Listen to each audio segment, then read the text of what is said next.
Glenn Beck. The Blaze Radio Network. We have been so blessed to be able to see who the real patriots are, the people who actually believe in something, that are not in it for the glory, they're not in it for the money, they're in it for the principles. Period. One of the best writers, one of the best voices, I think, in today's world of conservatives is Ben Shapiro. He joins us now. Hello, Ben. How are you? Hey, Glenn. Hanging in there. How are you? I'm very good. So can you explain that? How is the media calling one a bigot racist and then expecting to be able to make a list of Muslims that they don't think should have a gun, and they don't notice that that's really kind of the same thing? Well, if we ask for consistency from the left, then we'd be at it for quite a while. I mean, of course, this is idiotic. The idea that you can remove somebody's Second Amendment rights without due process of law just by putting them on a list, and of course, the vast majority of people on any terror watch list are going to be Muslim. That means you are making a list of Muslims and taking away their rights without due process of law. When Donald Trump said that he wanted to bar Muslim immigration and was misinterpreted as saying that he wanted to deport all the Muslims in the United States or make a list of all the Muslims in the United States, this was the end of the world. How dare Donald Trump talk about making a list of Muslims? They actually want to do it, and they want to pass a law that will do it, and they want to take their rights away without due process. My favorite thing about the leftist version of due process of law, the constitutional provision of the Fifth Amendment, my favorite thing about this is that the left says that due process of law means that the Constitution mandates that we allow women to kill their babies, but it doesn't prevent the government from coming in and taking your guns without any evidence whatsoever. You know, it's really amazing. Do you have the Joe Manchin stuff that we played on yesterday's program about due process? He just said, I don't know if you heard this, Ben, he just came out and said that our biggest problem in America is this. The problem we have, and really the firewall that we have right now, is due process. Yeah. It's all due process. So we can all say, yeah, we want the same thing, but how do we get there? If a person is on a terrorist watch list, like the gentleman, the shooter in Orlando, he was twice by the FBI. We were briefed yesterday about what happened. But that man was brought in twice. They did everything they could. The FBI did everything they were supposed to do. But there was no way for them to keep him on the NICS list or keep him off the gun buy list. There was no way to do that. So can't we say that if a person's under suspicion, they should be a 5-year period of time that we have to see if good behavior, if this person continues the same traits? Maybe we can come to that type of an agreement. Due process is what's killing us right now. Due process is what's killing us. And let's have a 5-year period where you have to prove to the government that you can have your constitutional rights. And so even if they put you on there by mistake and then remove you from the terrorist watch list, as they've done with people up to and including Senator Ted Kennedy, then presumably for the next 5 years, you can't buy a gun. I think at this point, it would save time for us to go through the Bill of Rights and figure out which ones the left actually wants to keep. Because it's taking too long for us to go through which ones they want to discard because they don't like the First Amendment. They obviously want to prosecute. Here in California, they tried to pass a bill prosecuting people for backing climate change denial. If you're a so-called climate change denier, they wanted to prosecute you. They don't like the First Amendment freedom of religion. They want to prosecute bakers who refuse to cater to gay weddings and nuns who refuse to provide contraceptive coverage. They don't like the Second Amendment, obviously. They want to do away with that sucker. They don't like the Fourth Amendment, the search and seizure provisions, because they feel like you shouldn't have to have any reasonable limits to search and seizure if they feel like searching and seizing. In the Fifth Amendment due process provisions, they don't like at all. They don't like the 10th Amendment that reserves rights to the state. I mean, so far, the only one that I think they really do like is quartering of troops. They're not big on the quartering of troops, but I assume that so long as the troops are not transgender and they're not trying to quarter in your bathroom. But may I say, that even is a fallacy, because I think the quartering of the troops in your home in some ways is akin to the NSA being able just to eavesdrop and really live in your world. They're living in your virtual world. There's no question that what they want from the NSA is a violation of the Fourth Amendment, but it's amazing. It really does demonstrate that for the left, the Constitution is an obstacle to ultimate power, and this is why it's very frustrating. Glenn, I know that you've been very outspoken against Donald Trump. I'm obviously also on the same side of that argument. It's one of the reasons why I object to so many conservatives falling in line behind Donald Trump's sort of ad hoc totalitarian view of what government ought to do, because he just doesn't know what the Constitution is. People suggesting, okay, well, we just need somebody who's strong, who's going to get stuff done. The Constitution is what protects our rights, and right now you may like what Donald Trump is doing, but you knock down all of the provisions of the Constitution because you're loyal to somebody, whether you're a Democrat or Republican. That's not going to end well for you. Well, I tell you, Ben, and I think this has been one of the more scary weeks I have seen in the Republican. I don't know if most people feel this way, but to hear the Republicans start to talk about how they want an act of war against Islamic extremism, have the White House compromise and say, well, that might not be a bad idea, but we want it against all violent extremism, not Islamic extremism, so broaden it up. To hear then conservatives, both on the Hill and the media, Bill O'Reilly was talking about this act of war and comparing it and saying, look, we need more latitude. We need to limit the scope of the First, Fourth, and Fifth Amendments, because then we'd be able to hold people indefinitely because we're in war. And we would be able to take this burden away from our police and give it to the military inside the United States. And many Republicans are cheering. This is terrifying.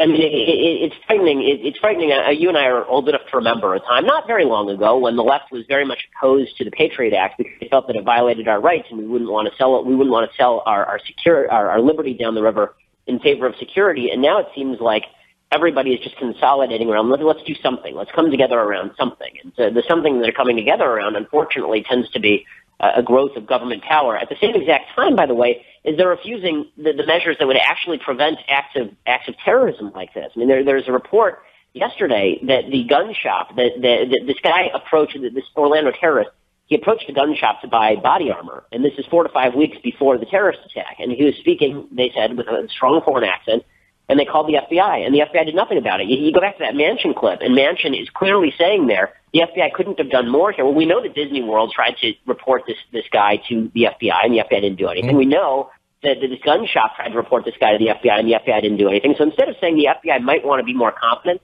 and then they could actually bring charges against somebody for attempted terrorism, instead of doing that, they say, well, the FBI has to have ultimate power and no evidence. So instead of saying they should have limited power and good evidence, it's they should have ultimate power and no evidence. And we're supposed to trust the government based on this. My favorite argument about this whole thing is basically the left argument. We say, look, one of the reasons behind the Second Amendment, and it's clear in the writings of the founders, one of the rationales for the Second Amendment, as I've said over and over, is to resist government tyranny. It just is. And the left insists that there's no such thing as government tyranny. So you're all crazy. There's no such thing as government tyranny. Now hand over all your guns. It's the most self-defeating argument ever. But you know what? Not only that, because sometimes you just don't see your own your own flaws. But they will say, and I kind of feel the same way, that Donald Trump could be a fascist. Donald Trump could be a dictator. Donald Trump could be dangerous. Now hand over your guns. They don't believe in government tyranny, but he's a fascist. Right. Now, the police are all racists shooting innocent black people, but the only people in American society who should have guns are the racists who are shooting all the innocent black people. All of this is nonsensical. Is it because, Ben, they don't actually believe any of this stuff? I mean, they're so hypocritical on these issues. Is it just that they're taking advantage of a tragedy, trying to gain control, and moving their agenda forward? But it's not really about whether they believe these things or not. It's just power grabs. I think there's part of that, but I think there's something deeper here. I think that when it comes to the American left particularly, there's two wings here. There's Trump, and then there's the American left when it comes to the gun grab. And Trump obviously has now come out publicly and tried to track the NRA, which endorsed him 5 seconds ago, in what has to look like not the world's brightest decision. But if you look at the left, I think that what drives the left here is the left is very much focused on the idea that what really drives human beings to do things is economic inequality. That what drives human beings this is basic Marx. That what drives people to do things is their need for security in terms of housing and food and clothing. And then once you give people all of their basic needs, all of their ideological differences sort of recede into the background, that religion is the opium of the masses. And so when Islamic terrorists kill people, they think they're doing it because they're Muslim, but they're not really doing it because they're Muslim. They're really doing it because they're poor. And so for the left, they can't acknowledge that ideology is the driving factor in most of human relations, that how we perceive the universe, how we perceive the world actually matters.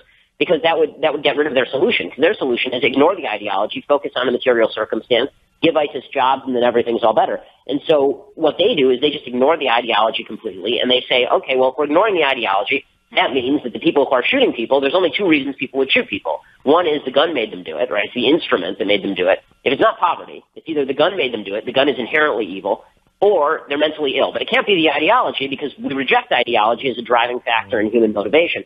And so they're rejecting radical Islam as a possible motivator when it's the only possible motivator here. I mean, it's not enough. The left is trying to claim now that it's because this guy was an internalized, self-hating homosexual. Okay, there are plenty of people across America who are internalized, self-hating homosexuals who don't go to gay bars and blow away 49 people.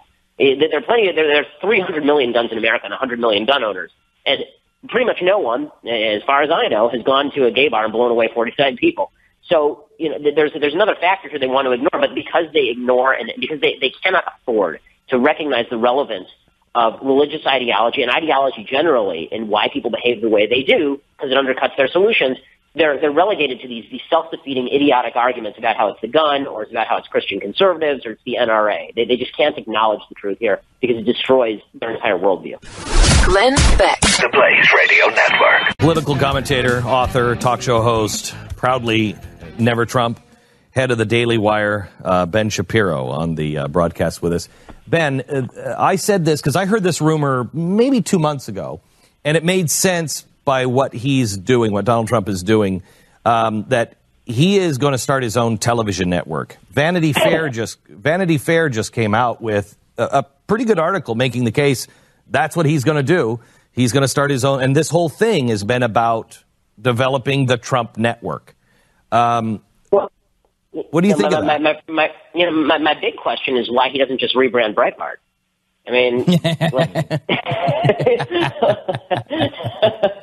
he's already got sorry. It's not like there aren't enough pro-Trump outlets out there. I mean, the idea that he has to build his own network. Yeah, look, I think that there are a group of people who love Trump. I think they all have their own media outlets at this point, but it would not surprise me in any way. I mean, this is a guy who said, going in that he was going to spend $600 million of his own dollars on this election cycle. He's instead going to spend $0 on this election cycle. I'm not sure that he's a billionaire, right? Neither is Mark Cuban. So everything for him is a branding effort. What people fail to understand about Trump in terms of business is you keep hearing he's a master business person. No, he's a master brander. I mean, that's what he's great at, in the same way that Paris Hilton or Kim Kardashian are great at branding. He's not even as good as they are, because at least they have the wherewithal to put their brand only on products apparently that succeed more often. I mean, he puts his brand on pretty much everything from dog crap to water. So the fact that he thinks that he can make this into a marketing opportunity, it just shows you that it was all about him originally. It's all about him in the end. And of course that's true. I mean, I'm not sure that anybody should be surprised. Ben, when you see, because my sources on Capitol Hill are telling me that even the guys who, were standing up for Donald Trump and the establishment saying this is great, they're all now seeing the polls and saying there's no way this guy's going to win. This is a bloodbath. And they're starting to say somebody should have done something earlier.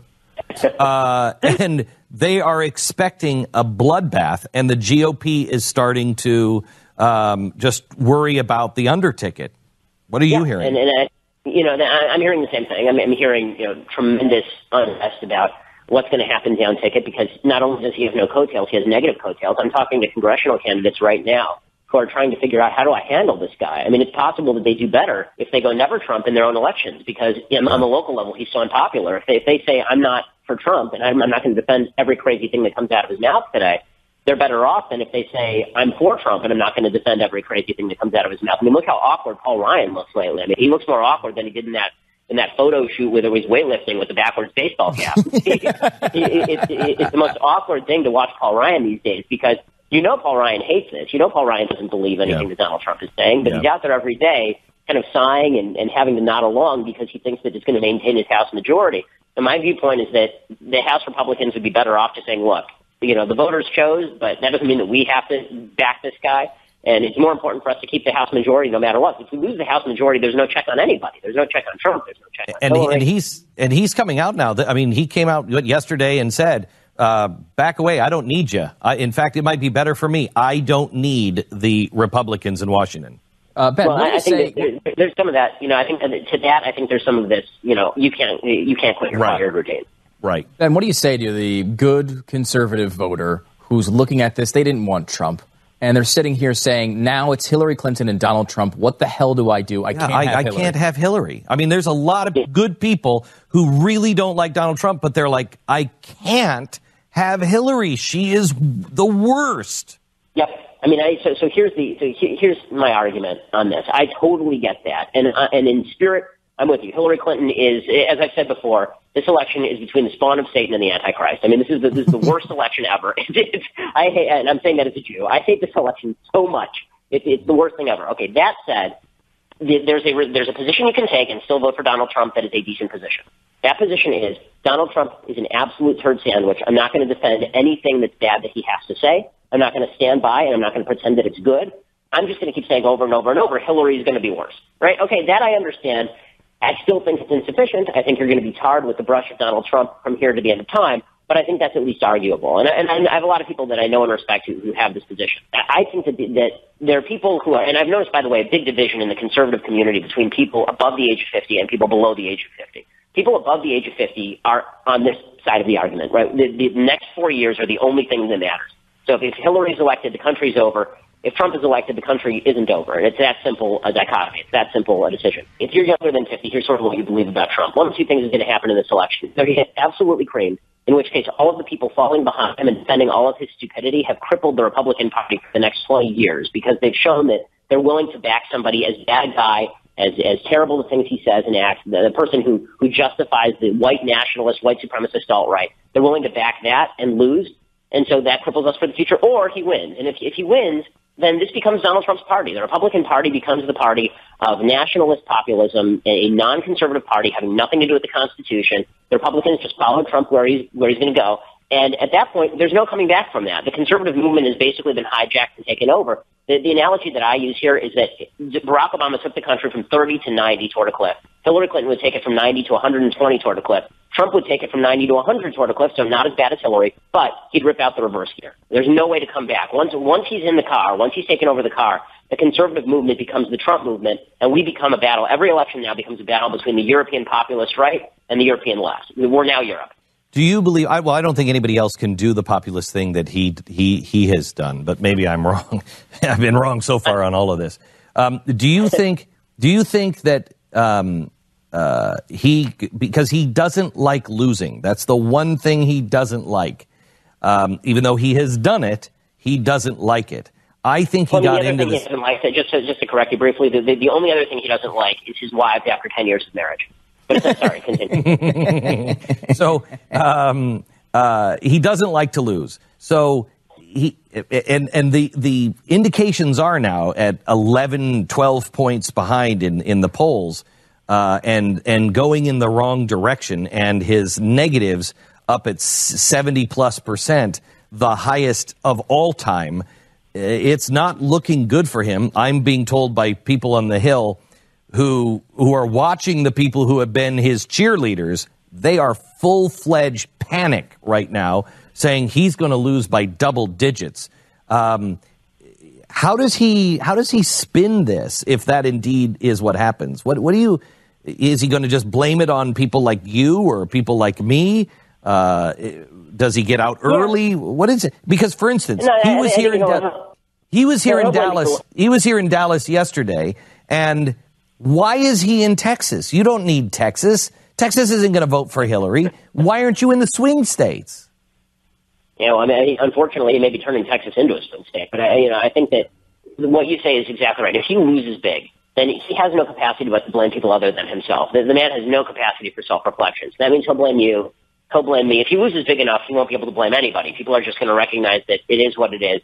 Then he blames the American people and says they just weren't ready for my kind of truth. He blames the media, right? I mean, he'll always find somebody to blame. The real question is whether his followers recognize that this was a mistake if he really loses badly. If they don't, we're going to have to fight this battle all over again in 4 years with presumably somebody else who picks up this populist banner. I agree with you. I think that he's a unique character. I'm not sure that anybody else can pick that up. If he's president, then he can do this for 8 years, and that gives time to actually build a movement. If he loses, I think that the Trump movement peters out, and I think a lot of the people who have backed this stuff to the hilt, I think there's going to be a little bit of political hell to pay for the people who said that he was going to be the God King Savior of the right. Ben, it is always great talking to you, and we have tremendous respect for what you've done and the stands that you have taken. We know the beatings that you take. We've seen some of them kind of close by as well. And it takes it takes great courage to do what you've done, and we have tremendous respect. So thank you very much for being on the program.